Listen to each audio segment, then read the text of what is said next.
السلام علیکم ورحمۃ اللہ وبرکاتہ۔ رمضان کا آخری عشرہ اللہ تعالیٰ نے لیلۃ القدر کو ان 5 راتوں میں چھپایا ہوا ہے۔ پہلے یہ تعیین کے ساتھ مقرر ہو کر آ رہی تھی۔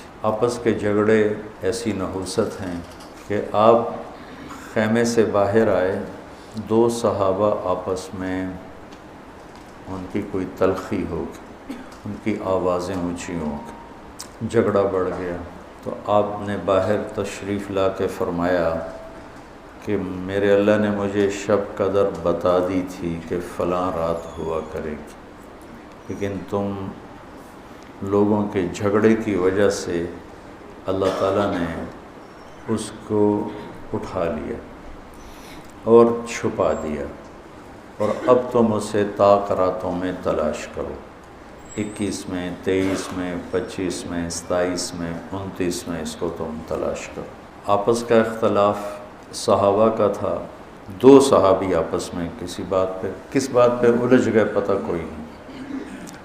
بظاہر تو وہ ایک تعیین اور ایک مقرر عدد، مقرر رات اٹھ گئی، لیکن یہ بہت بڑی خیر ہوئی۔ اگر یہ رات متعین ہوتی کہ 21 کی رات شب قدر ہوا کرے گی، یا 27 یا 23 یا 25 یا 29، اور آنے والے زمانے میں غفلت تو ہونی تھی، جہالت بھی ہونی تھی، نافرمانی بھی ہونی تھی، رات متعین ہو، لوگوں کو پتہ ہو آج شب قدر ہے، پھر لوگ نافرمانی کرتے تو نقد عذاب آتا۔ تو اللہ تعالیٰ نے اس چھپانے میں بھی اپنی رحمت کو شامل حال کیا۔ جب ایک آدمی شراب پی رہا ہے، اسے پتہ ہی نہیں شب قدر، کسی کو بھی نہیں پتہ کہ آج ہے۔ ہم تو 5 راتیں چھوٹی انشاءاللہ جاگ کے، آپ تو ویسے ہی علم میں مصروف ہیں، تو چلو آپ کی برکت سے ایک حدیث بھی یاد آ گئی۔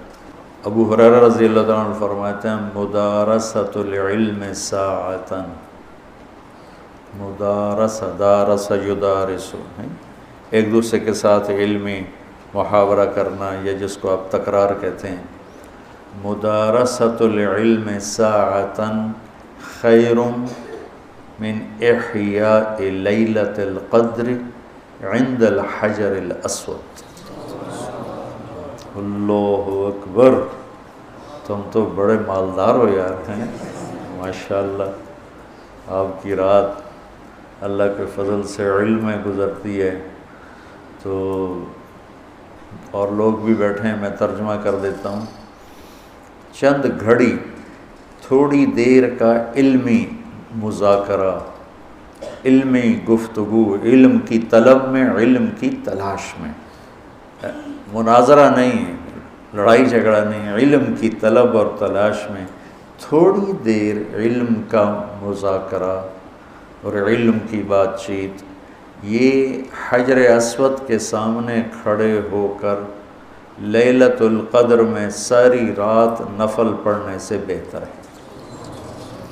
لیلۃ القدر بذات خود خیر من 1000 شہر ہے، ٹھیک ہو گیا، اور حرم کی ایک نیکی 1,00,000 کے برابر ہوتی ہے، یہ بھی ٹھیک ہے، معلوم ہے، حرم مکہ کی ایک نیکی 1,00,000 کے برابر، تو یہ رات حرم میں 1,00,000 راتوں کے برابر ہوگی۔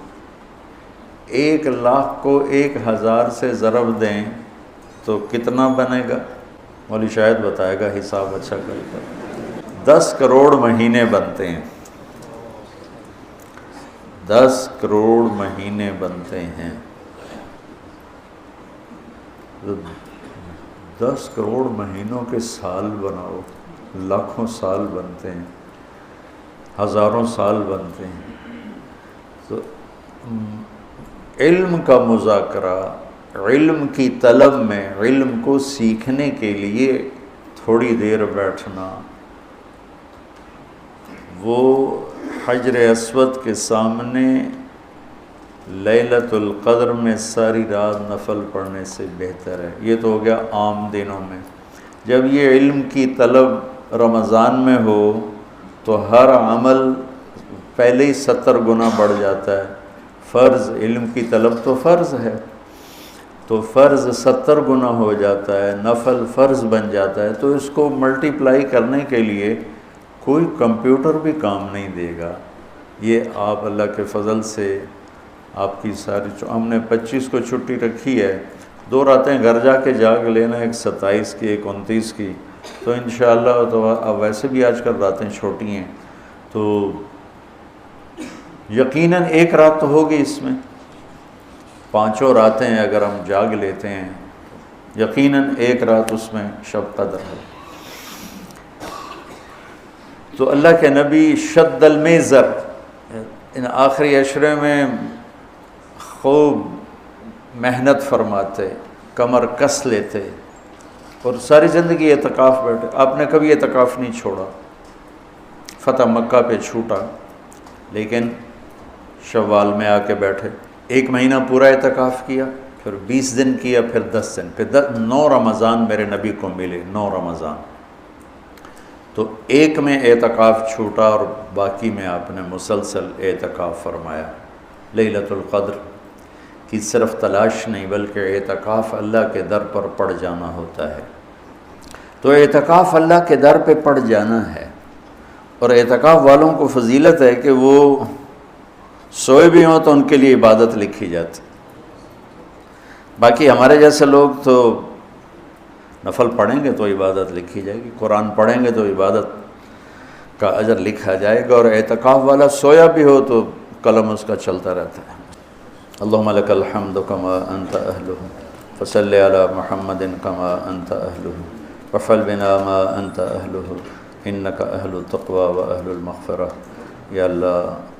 یا اللہ آخری عشرہ شروع ہو چکا ہے، تیری مغفرت کا، جہنم سے خلاصی کا ہے۔ ساری امت محمد کو جہنم سے نجات عطا فرما دے، ساری امت محمد کو جہنم سے نجات عطا فرما دے، ساری امت محمد کو جہنم سے نجات عطا فرما دے۔ پوری دنیا انسانیت کو کلمہ نصیب فرما دے، پوری دنیا انسانیت کو کلمہ نصیب فرما دے، پوری دنیا انسانیت کو کلمہ نصیب فرما دے۔ جو تیرے علم میں فرعون ہیں، شداد، حامان، قارون ہیں، ان کے وجود سے دھرتی کو پاک فرما دے، اور اسے امن کا، عزت کا، آبرو کا، شرم و حیا کا گہوارہ بنا دے۔ پورا عالم بے حیائی کی لپیٹ میں ہے، کفر کی لپیٹ میں ہے، میرے مولا اسے تو حیا کی چادر پہنا دے، ایمان کا نور عطا فرما دے۔ یا اللہ تیرے بندے جتنے اعتکاف میں بیٹھ چکے ہیں ان سب کے اعتکاف کو قبول فرما اور ذریعہ ہدایت فرما۔ حرمین میں جتنے تیرے بندے بندیاں اعتکاف میں بیٹھے ہیں ان کے اعتکاف بھی قبول فرما اور ذریعہ ہدایت فرما۔